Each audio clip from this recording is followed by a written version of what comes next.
नमस्कार। मैं विश्वास उडकी।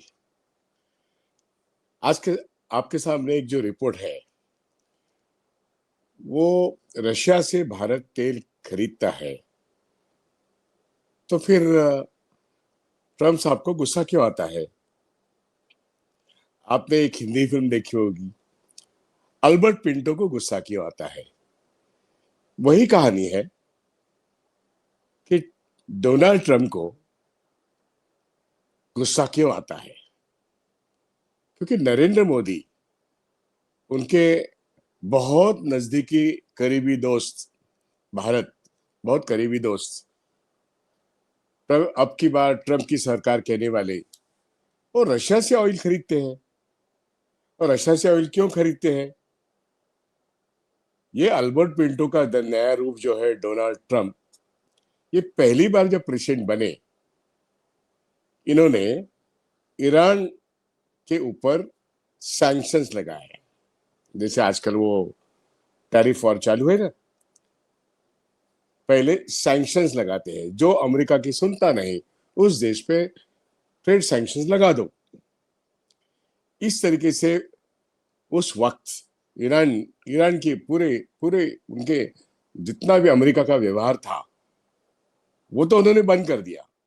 लेकिन ईरान के साथ जो देश व्यवहार करते हैं, उनसे कहा गया कि आप ईरान से व्यवहार मत करो। इसलिए भारत को कहा गया है, आपने रुपया में जो तेल खरीदते हैं ईरान से, वो बंद कर दो। हमने उन पर सैंक्शन लगा है, नहीं तो आपकी खैर नहीं। तो ये हुआ ट्रम्प के पहले टर्म में, उन्होंने जो ईरान पर सैंक्शन लगाए। भारत ईरान से रुपया में तेल खरीदता था, वो सस्ता था, क्योंकि ईरान और भारत बहुत सालों से, मतलब सदियों से दोस्त है, और उनका व्यवहार रुपया में चलता है। अब ये सैंक्शन लगने के बाद नरेंद्र मोदी करे तो क्या करे, रास्ता निकल गया, रशिया के पास जाओ।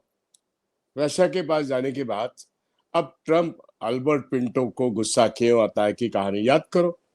डोनाल्ड ट्रम्प गुस्सा हो गए, मैंने सैंक्शन लगाने के बाद अब मैं फिर से एक बार अध्यक्ष बन गया हूं, आप रशिया से तेल लेते हो, हमसे डॉलर में क्यों नहीं लेते? और रशिया से आप तेल लेते हो तो रूबल और रुपया में क्या है? कहा तो गया था हमें, नरेंद्र मोदी जी ने कहा था कि हम रशिया से रुपया से व्यवहार करेंगे। साफ झूठ है, ये झूठी कहानी है।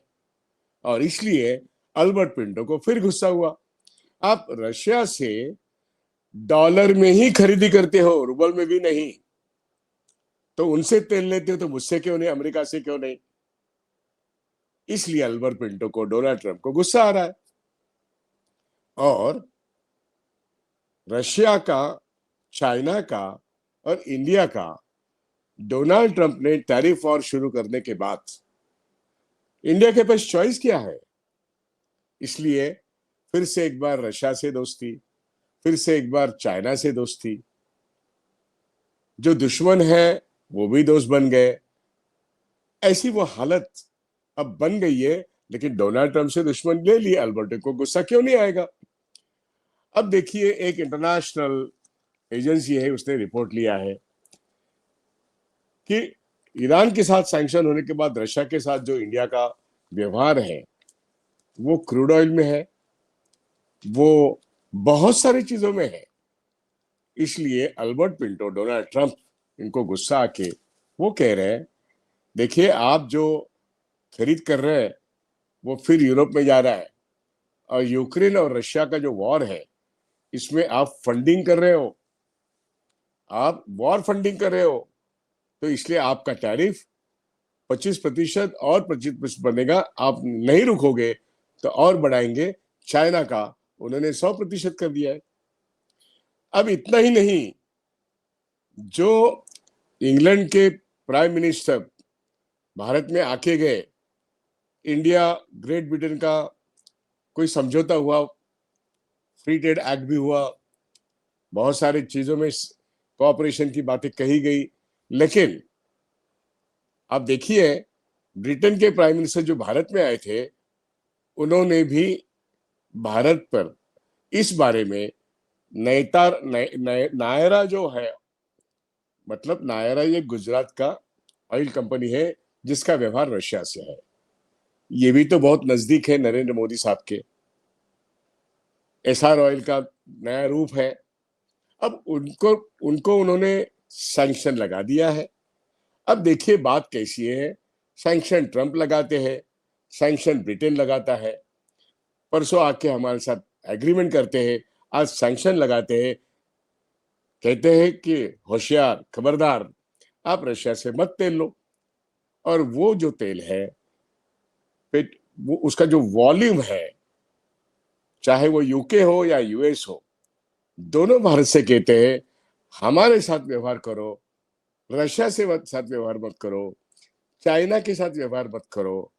ये जो बात है, ये बात आपको कैसे लगती है?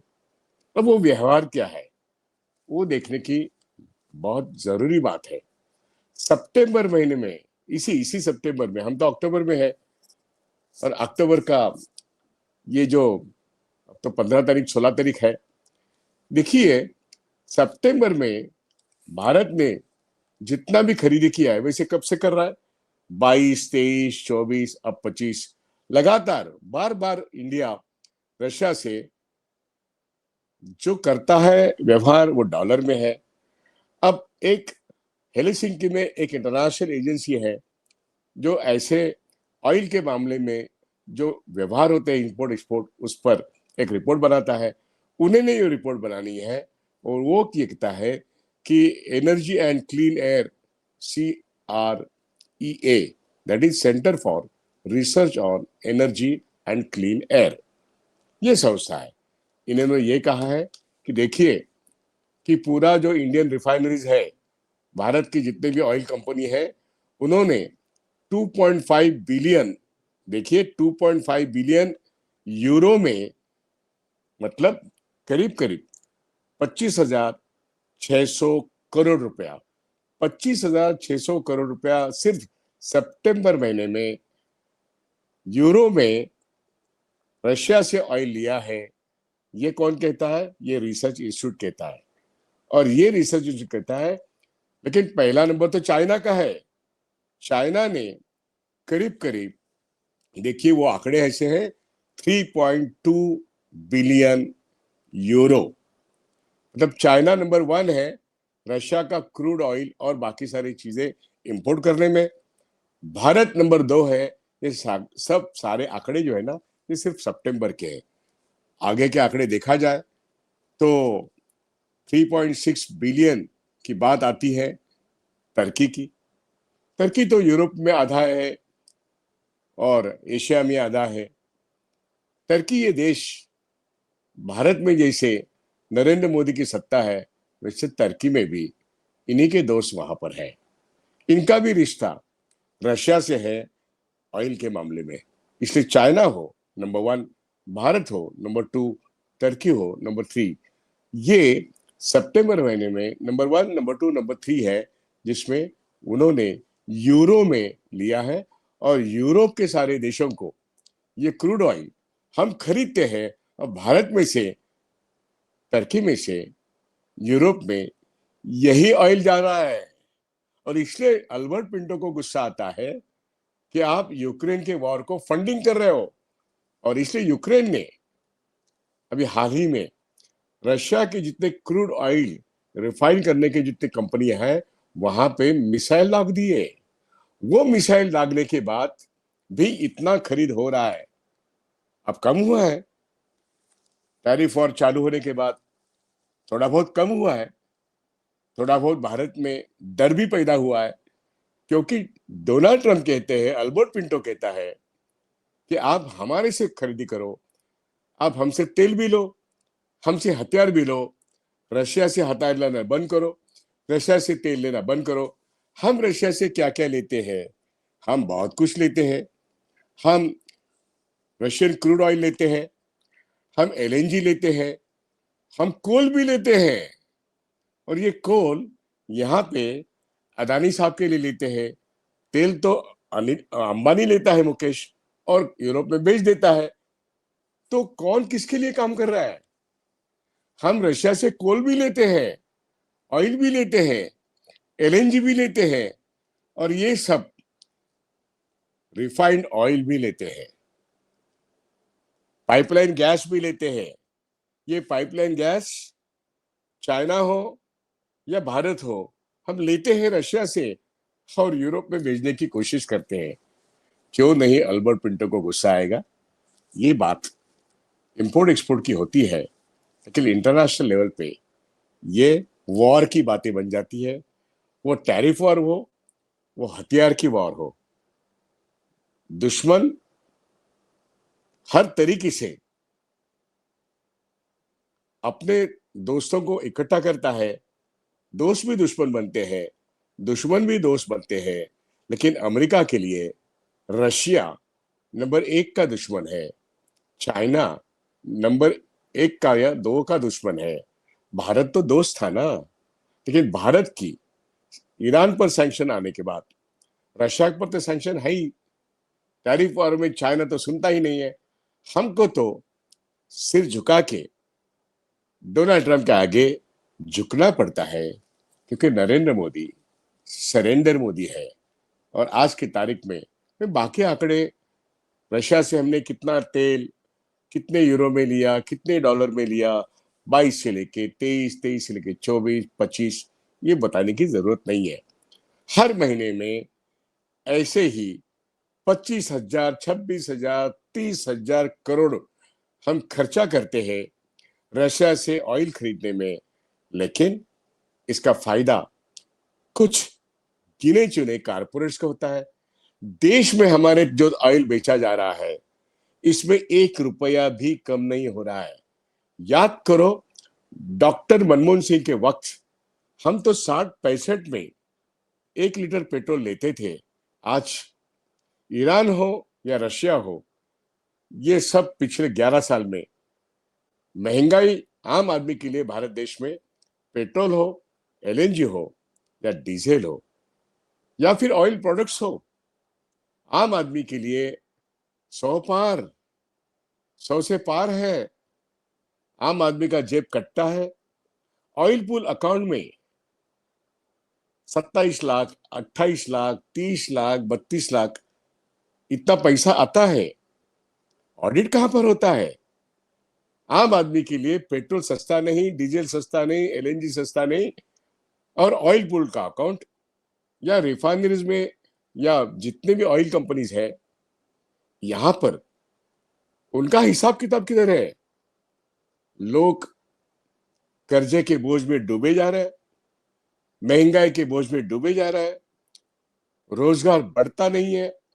जो बढ़ा हुआ रोजगार है 14 के पहले, वो खत्म होने के कगार पर है। ऐसी हालत में पेट्रोल आज की जरूरत चीज बन गई है, डीजल आज की जरूरत चीज बन गई है इस देश का। चाहे वो किसान हो या मजदूर हो या मध्यम वर्ग हो या अमीर हो, सब लोग, उनका कल कारखाना हो या खेती हो, डीजल पेट्रोल तो चाहिए। ये सिर्फ अमीरों के लिए है। कंजम्पशन आम आदमी करता है, टैक्स तो आम आदमी भरता है, जीएसटी हो या इनकम टैक्स हो, लेकिन सरकार इस आम आदमी के लिए कुछ नहीं करती। इसलिए डीजल और हमारा पेट्रोल 100 पार कर चुका है। पैसा आता है, ट्रेजरी में जाता है, मालूम नहीं किस कंपनी में जाता है, मालूम नहीं क्या पीएम केयर में जाता है, नहीं उसका तो ऑडिट भी नहीं होता। ये सारे सवाल है। एक तरफ अल्बर्ट पिंटो को गुस्सा आता है, वो कहता है आप लड़ाई के लिए फंडिंग करते हो। दूसरी तरफ हमारे दोस्त अदानी और अंबानी, इन्हीं के लिए ये सारा व्यवहार हो रहा है। रशिया और चाइना, इसके साथ जो व्यवहार हो रहा है और अल्बर्ट पिंटो को गुस्सा क्यों आ रहा है, इसका विश्लेषण करना जरूरत है। हमारा सवाल यह है, आम आदमी के लिए पेट्रोल सस्ता कब होगा, डीजल सस्ता कब होगा? इस देश की जनता के लिए नरेंद्र मोदी कुछ करेंगे? 11 साल में कुछ नहीं किया। वो डोनाल्ड ट्रंप के आगे सरेंडर होते हैं, वो चाइना के आगे सरेंडर होते हैं, और हमारे देश पर पहलगाम होता है, लोग मरते हैं लेकिन आंसू भी नहीं बहाते हैं, मणिपुर में जाते भी नहीं। तो पेट्रोल की क्या बात है, आप भरते रहो 105, 106, 110। आगे आने वाले दिनों में इनकी संपत्ति बढ़ेगी, आम आदमी की गरीबी बढ़ेगी। इसलिए मैं यहीं पे रुकता हूं। तेल के बारे में, एलएनजी के आईएनजी के एलएनजी के बारे में और क्रूड ऑयल के बारे में जितना एक एशिया का, यूरोप का रिपोर्ट कहता है, उस रिपोर्ट के आधार पर रशिया के साथ हमारा व्यवहार क्या है सितंबर का, ये मैंने रिपोर्ट रखा। लेकिन हर महीने में 20,000 करोड़, 25,000 करोड़, 30,000 करोड़ हम इंपोर्ट करते हैं। इसमें से किसकी अमीरी बनती है, और हम गरीब लोग इस देश के, हमारा पॉकेट खाली हो रहा है, गरीब गरीब बनते जा रहा है। मैं यहीं पे रुकता हूं। आप ये वीडियो लाइक कीजिए, क्योंकि ये आर्थिक क्षेत्र की बातें हमारे गरीबी का कारण है, हमारी अर्थव्यवस्था को, उसका खजाना खाली करने वाली बात है, और ये हम नहीं सहेंगे। ये प्रण हमको करना है। बस मैं यहीं पे रुकता हूं, बार बार आते रहेंगे आर्थिक सवालों पर। मैक्स महाराष्ट्र हिंदी आपके साथ जुड़ा रहेगा। आप हमारे साथ जुड़े रहो, ये वीडियो लाइक करो, हाँ आप शेयर भी करो, ये मेरी विनती है। धन्यवाद।